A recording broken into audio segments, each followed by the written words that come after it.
outro agora para falar sobre o Supremo Tribunal Federal, porque o ministro Gilmar Mendes anulou todas as condenações do ex-ministro da Casa Civil, José Dirceu. Gilmar atendeu ao pedido da defesa e estendeu ao petista os efeitos da decisão que declarou o ex-juiz Sérgio Moro suspeito para atuar em processos contra o presidente Lula, de quem Dirceu foi ministro. José Dirceu tinha 2 condenações no âmbito da Operação Lava Jato por envolvimento em esquemas de corrupção na Petrobras.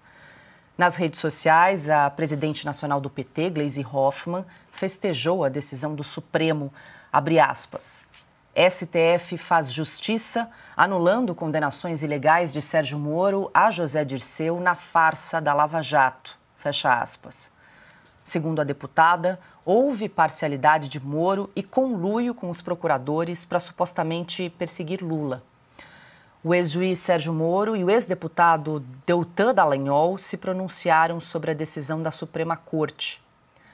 Moro afirmou por meio das redes sociais que o combate à corrupção foi esvaziado no Brasil sob a bênção do governo Lula e do PT.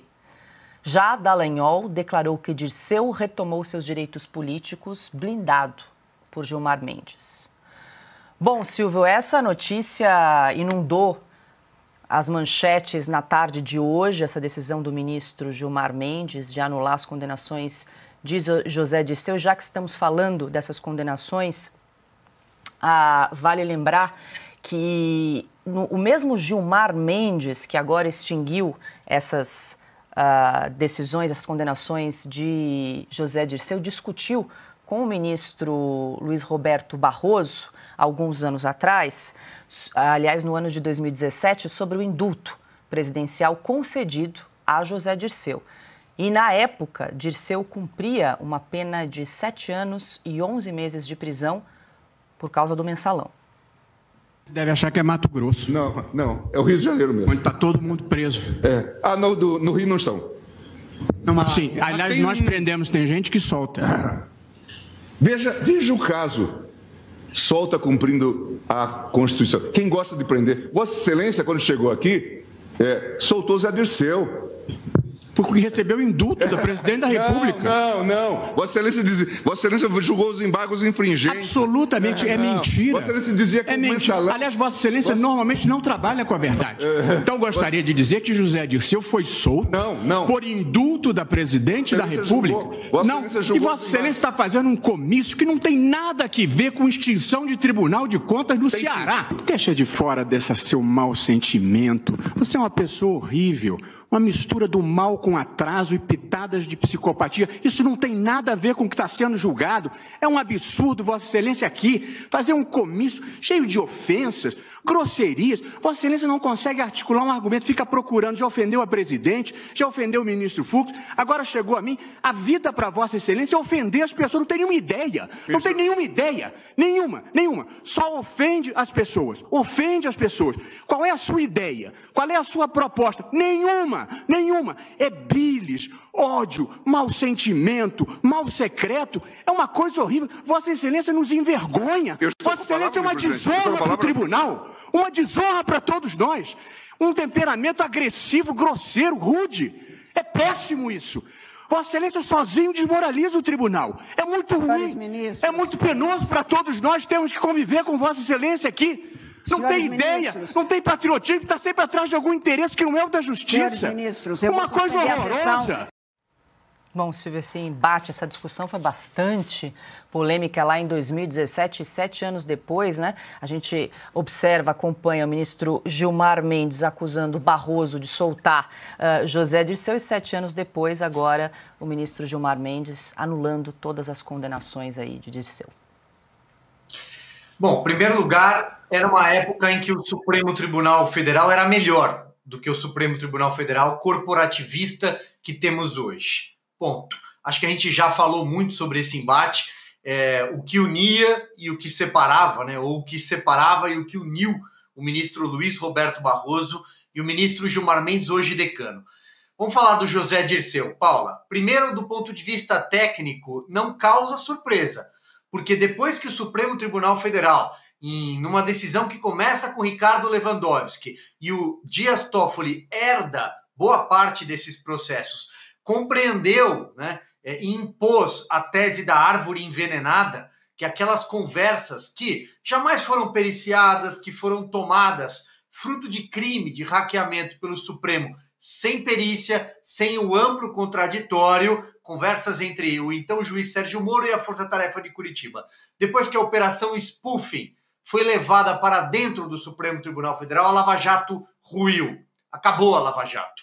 E essa era a intenção, essa era a missão. Acabar e apagar com a Lava Jato, resetar o sistema para devolver os corruptos todos, a política, no caso dos políticos, e os empreiteiros, a sua atividade econômica.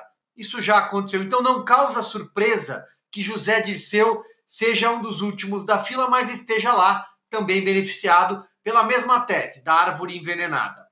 Segundo ponto, do ponto de vista histórico, político, ético, é o triunfo da indecência, é a vitória da corrupção, é a impunidade, é a vitória da impunidade. José Dirceu é um corrupto que, no linguajar de corruptos, já puxou 4 cadeias. Estou usando aqui linguagem de preso. Já puxou 4 cadeias na vida. Desde o episódio em Ibiúna, na década de 60, até o escândalo do Mensalão, o escândalo da Lava Jato, caso do Petrolão. Mas vamos ficar só em um aqui, para que o comentário não seja muito longo. Ação Penal 470, voto do então decano, que hoje, Gilmar Mendes, decano, deveria olhar para o retrovisor e lembrar do Celso de Mello. Não estou aqui fazendo defesa de nenhuma figura que tenha passado pelo Supremo, mas ele chamou a quadrilha do Mensalão de assaltantes de cofres públicos, de bandoleiros de beira de estrada. Isso é facilmente encontrado no Google. Pode digitar essas palavras que eu acabei de falar. Ação Penal 470, o julgamento que começa em 2012 e durou muito tempo. Augusto Nunes vai lembrar, porque houve uma série de programas acompanhando cada sessão do julgamento na época da revista Veja e Augusto participou. Pois bem, segundo ponto, Carmen Lúcia, que está lá, chamou tudo isso de águas turvas da corrupção que não passariam. E depois ela reafirma, não passarão. Carmen Lúcia ainda está no Supremo. Gilmar Mendes ainda está no Supremo Tribunal Federal. Será que eles não têm o mínimo de decência de olhar para trás e ver o que eles mesmos disseram sobre José Dirceu? Acabamos de exibir um trecho da fala do Gilmar Mendes. Mas os outros ministros que participaram daquela época, daquele julgamento, podem também olhar no espelho retrovisor. E, finalizando, será que aqueles ministros lá de trás, que deram uma resposta ao Brasil, que começaram um processo de expurgo da corrupção do PT, uma corrupção institucionalizada, o Mensalão foi compra de votos, foi compra de consciência. Será que esses ministros lá de trás, o que eles pensariam dos ministros que eles se tornaram? Bom, e vale ressaltar que a Procuradoria-Geral da República foi contra o pedido da defesa de José Dirceu para anular as condenações impostas ao ex-ministro de Lula pelo ex-juiz Sérgio Moro. Em parecer assinado em abril de 2024, o chefe da PGR, Paulo Gonet, afirmou que a demanda de Dirceu não cumpria os requisitos necessários. Disse a relação estrita entre o caso do ex-ministro e do presidente Lula, usado como base para fazer o pedido de anulação das condenações. Bom, Piotr, a gente traz aqui o parecer, né, a manifestação, a opinião do Ministério Público, do Procurador-Geral da República, Paulo Gonet. Ainda assim, o ministro Gilmar Mendes anulou as condenações. E agora há uma discussão também sobre a questão da elegibilidade de José Dirceu, se com essa anulação ele volta ao jogo, vamos dizer assim, ao game, se ele pode se tornar elegível, se ele sai da condição de ficha suja para possibilidade de algum cargo eletivo em 2026. Dirceu? Isso. No atual Supremo e do TSE, que eu espero esteja mudando, pode qualquer coisa. A começar do que fizeram com Lula. Mas vamos pegar pelo aspecto legal. E eu creio que a PGR vai recorrer agora e vai levar o caso à segunda turma, que é o que faz parte o Gilmar Mendes. Aí tem o Toffoli, o ministro Cássio Nunes, André Mendonça e o ministro Luiz Fachin. tecnicamente, para ele poder concorrer, ele deveria ter a garantia da decisão de uma turma, porque decisão monocrática não garante, do ponto de vista técnico, a possibilidade de voltar, sim, a se candidatar. Se for anulada na turma, conforme está dizendo aqui, conforme foi o voto já monocrático, eu não entendi por que precisa ser monocrático um negócio desse. O caso está com o Gilmar Mendes, o que ele faz? Tudo bem, leva para a segunda turma e julga lá. Não, ele já dá uma decisão monocrática. Ele cria já um barulho em relação a isso. A PGR provavelmente vai se manifestar, vai levar o caso para lá e esse caso tem que ser decidido. Quando sim, uma das turmas do Supremo decidir, tecnicamente seria a única condição. Se por acaso favorável a José Dirceu, ele garantiria, porque não tem condenação nenhuma, a lei da ficha limpa diz que você pode ser candidato. Porque não tem condenação, pode ser candidato. Agora, com o Supremo atual, pode ser que nada disso aconteça, ele seja candidato lá em 2026 com a garantia monocrática de um dos ministros, nesse caso do próprio Gilmar Mendes. Vale só lembrar, essas gravações que os advogados citaram, da possibilidade do Moro e o Deltan Dallagnol estarem manipulando na perseguição a Lula, são gravações que não foram periciadas, obtidas ilegalmente, provas nulas em qualquer lógica do direito brasileiro que o Supremo passou por cima. Mais que isso, as condenações do caso do José Dirceu, como também as do Lula, passaram pelo juiz da primeira instância, 3 juízes da segunda instância lá em Porto Alegre, a Justiça Federal, e depois 3 ou 5, dependendo do caso, juízes do STJ. Ou seja, teve revisão processual de monte e todas aumentaram a condenação.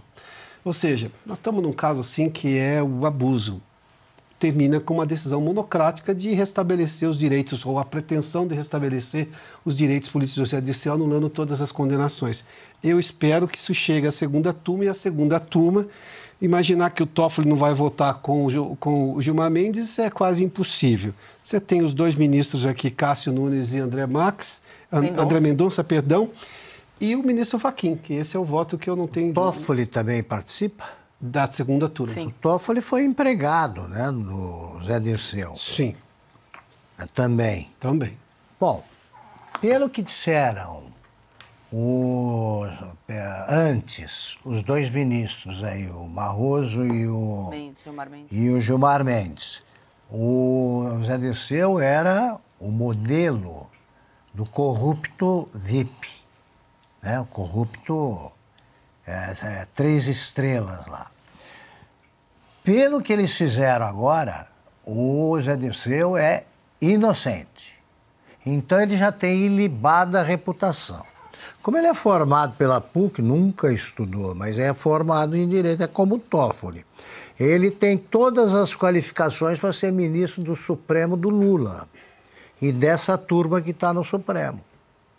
Podiam dar essa chance para o Zé Dirceu, porque no voto, estava conversando sobre isso aí com a Paula, no voto, o Zé Dirceu não consegue ser aplaudido pela turma. Se ele se reunir com os veteranos, com a turma de 1960 e pouco da faculdade dele, ele não consegue falar, ele não consegue uma mesa para sentar. Mas ele fala em ser deputado.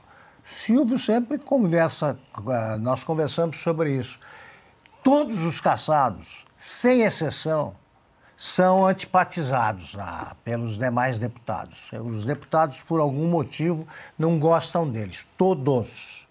O Zé Dirceu conseguiu ser cassado pelo Congresso Brasileiro. Olha, para você ser cassado pelo Congresso Brasileiro, você tem que ter uma capivara, Piotr, de bom tamanho. É coisa de impressionar chefe do PCC.